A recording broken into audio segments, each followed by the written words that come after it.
Hey everybody, DapperJester here, along with the batter. Now, I've had a few words with this person, and he promises no more balloon explosions, no more balloon popping, nothing of the sort. So, we can all be friends again, and continue on our adventure. So, poor balloon. Alright, well, let's head up on in. 70. Hope you guys don't mind a 74-minute wait. It's gonna be a while. So, how is everything? Alright, we can move forward. 39 minutes. Okay. Really, this park better be, you know, frickin' Disney World on ice or something like that. Anyways, I'm tired of this shtick. Let's head on inside. And welcome to the park. And apparently one of the few safe places around here. Now, don't think of it like your regular neighborhood park. It's more of an amusement park. Now this guy here, this guy needs to take a break and maybe go on like the love tunnel, which we'll see in a few seconds. Definitely depressing. What about you?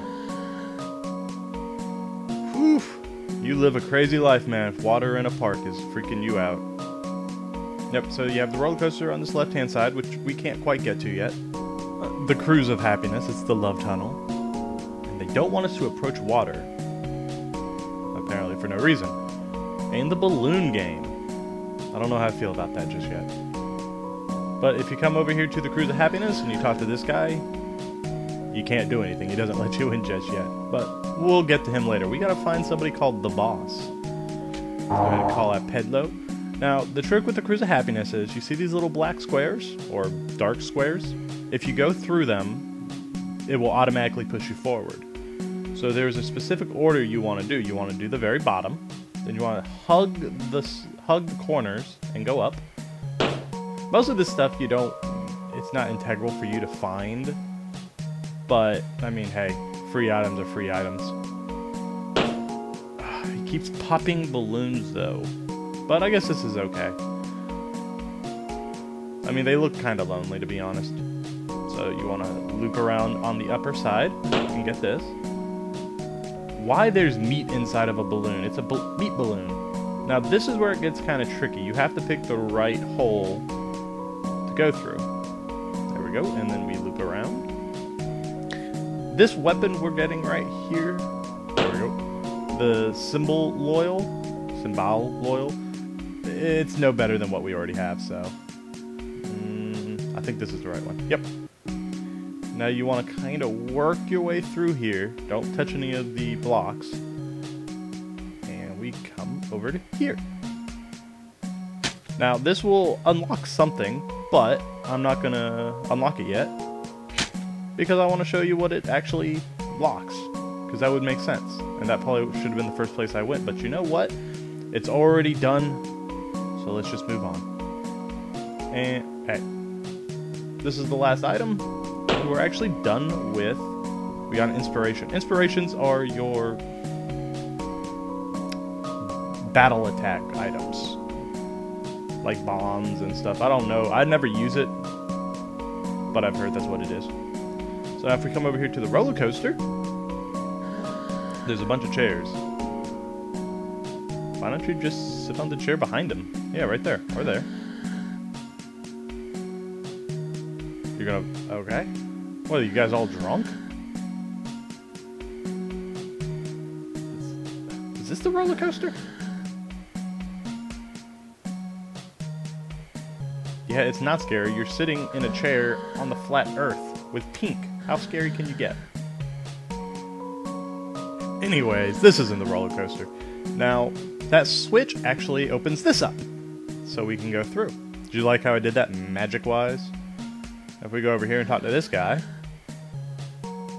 he thought the roller coaster had been closed down, but he's still sitting there. But yeah, if we take the roller coaster, we are entitled to a picture. And you know what? I never take good pictures on roller coasters, so I really kind of want to... Hey, it's Zachary. A statue of Zachary. Alright, let's take our ride, guys. Now, I hope you guys don't think I'll scream like a little girl because I'm on a roller coaster. I am a man, and I can cut out my screams, so it's alright. I like how the batter actually puts his hands up when he goes down. It's a cute little thing like that. And we got a photo of me. But you know what?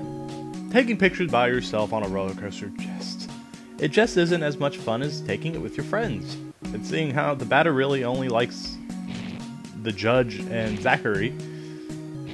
Let's just take our statue. That's kind of depressing though. I don't have any friends, but I'll take the statue of some guy I'd buy stuff from. Now, unfortunately, the statue of Zachary doesn't raise his hand, which just kind of breaks the enjoyment of this ride, to be honest.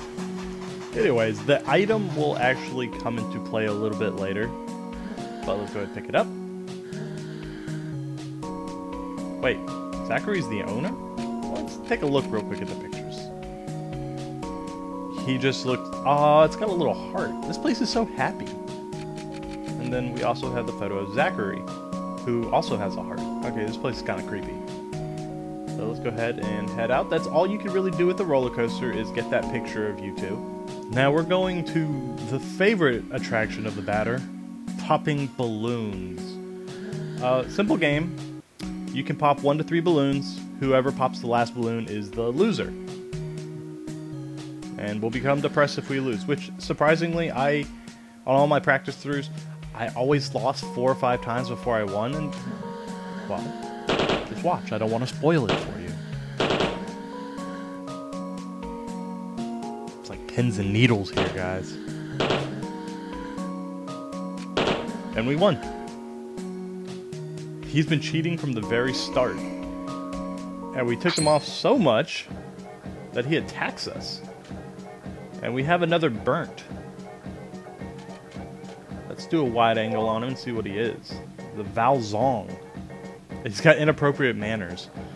Bismarck really takes, being nice and orderly to a whole new level.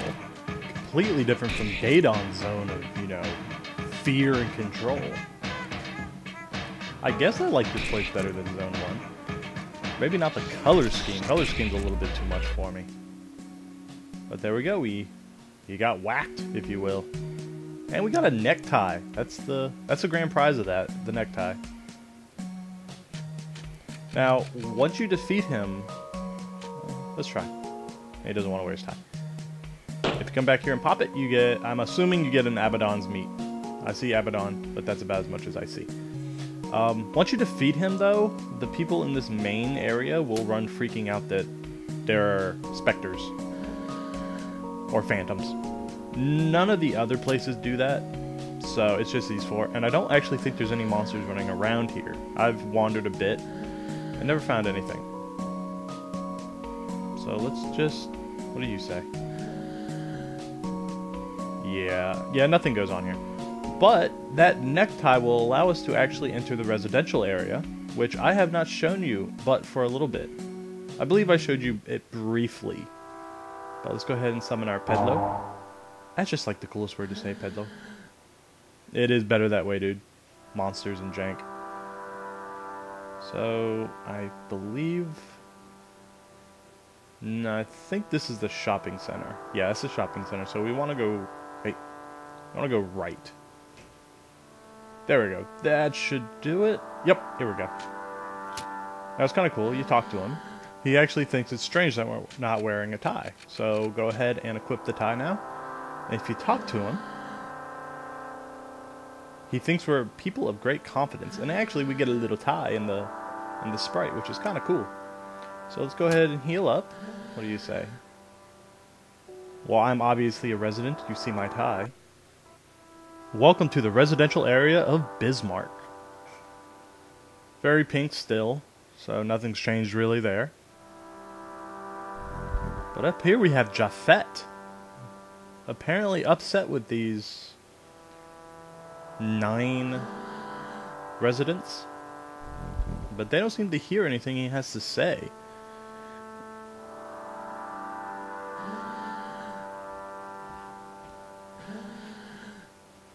Cats can be very dangerous, this is true. Though I don't know so much about the spreading of diseases.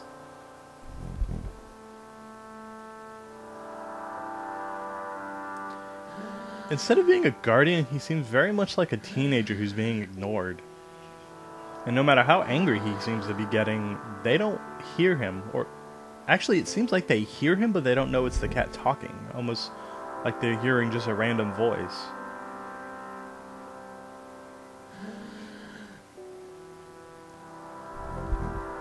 I think Japhet's reached his limit now, actually. And as he leaves, a bunch of specters appear. Now, this is a timed event. We have to defeat these specters in a certain amount of time, I guess, before they eat all the residents. So here we go. Now, these guys can be really annoying if you don't kill them in time. Let's do a wide angle and we'll check them out. Porter Spectre. Basically fat endoplasmic. But I'll show you what happens. If you don't kill them within maybe the first 2 rounds, they split off into about 6 different enemies. They're not difficult and they don't kill you. And they don't really give you a new name either. They're still just the same monster. But they're more of a hassle than they really need to be. So if you can, you want to kill them right away. Usually the Batter and Alpha are enough to take them out. But this is, yeah.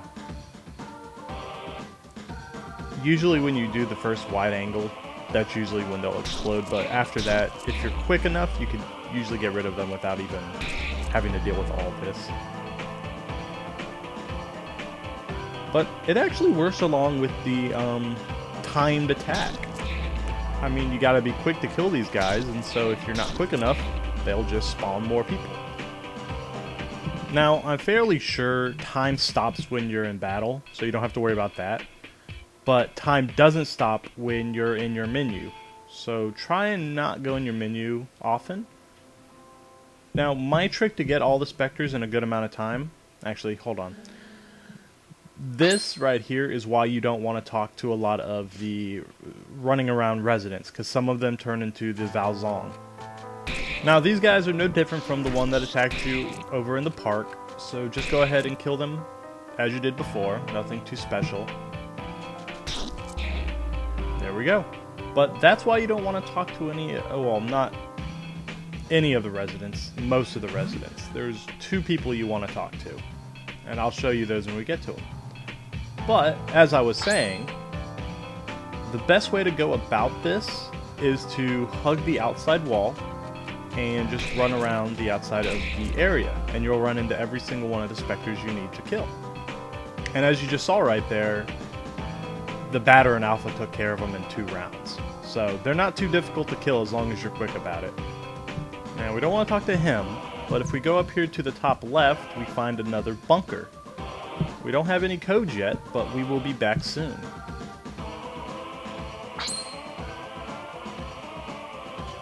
But, as I was saying, there are some people in this area with secrets, if you want to call them that.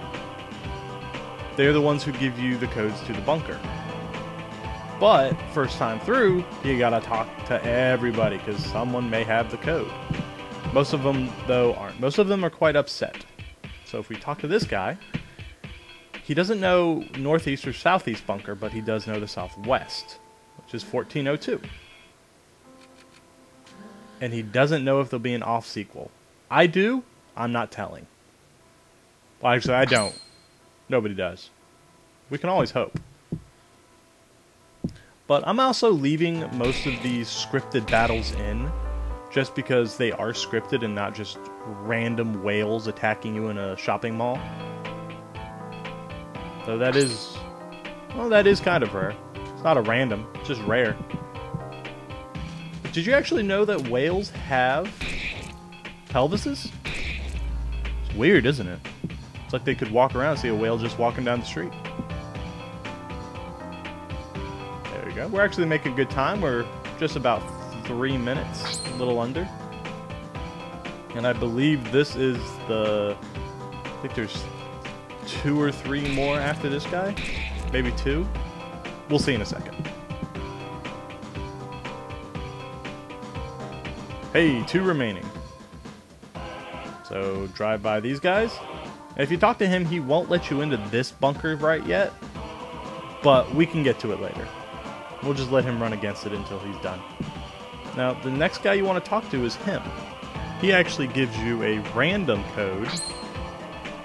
And after we knock this guy out, we'll actually go check out the 2 bunkers we can get into. We want to leave the very last one, well, for last. Good. Alpha hit level 8, that's always good. We got one more. And he is actually up there. You can see him at the very top of the roof. And if you remember, the first code was for a southwest bunker, which is this one. So you pop in the code 1402. I think that's a book. And one of the residents go running freaking. Mask of the Red Death. But I am tangible. Edgar Allan Poe story, if for anyone who doesn't know. Red Death was a plague. So he actually just called us the plague. You know what? Kick his ass. There we go. And for all our deep and meaningful attacks, we get a Michael bat, which I'll equip later. I don't really want to waste time equipping it in this area. So the next one we can get to, if you remember, the one on the right-hand side, we can't access because dude's running against it like a baby. But we can get into this one.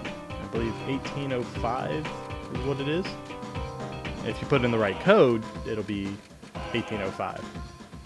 There we go. And we get a piece of golden flesh, which I believe which heals your CP, because I know silver flesh does, so I'm assuming golden flesh does better. So let's run over there. We got about a minute and a half. We got plenty of time. Run in here. Anything going on outside? Nope. Alright, let's go ahead up here and kill our very last Spectre. Hopefully we take him out quick.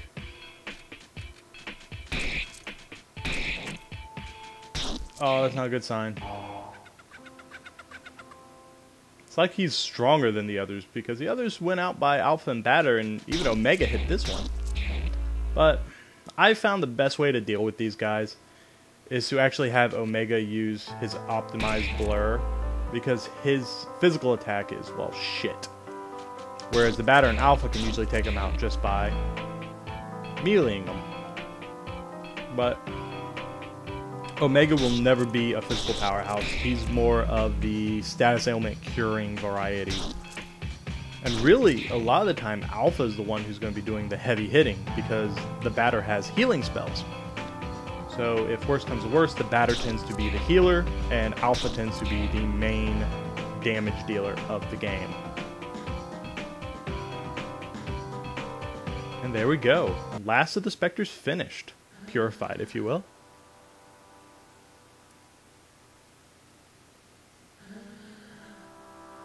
Japheth's the cat.